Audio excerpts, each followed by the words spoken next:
biva kuri byinshi mugabo ahanini novuga ko biva ku kwitwara nabi, kuko ico novuga kwitwara nabi sinzi ko novuga ko ari urwangara mugabo ahanini ni ikintu no kwita indiscipline yo mwibarabara, aho ahanini twovuga yuko abantu mwibarabara bifata nabi cyane, batubaha amategeko gabo ku masanganya mwibarabara amenshi arashobora kwirindwa.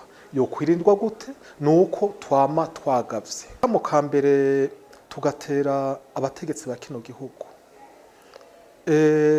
Ndakunda kuvuga yuko nifuza ko hoba ikintu tokwita tolerance zero. Kumwe bavuga tolerance zero kubagira igiturire, hakabaho tolerance zero mu mababara y'u Burundi, no kuvuga hakabaho ico no kwita kwihangana kungana n'ubusa, kuko turavye kuri no munsi hariho amakosa menshi adahanwa.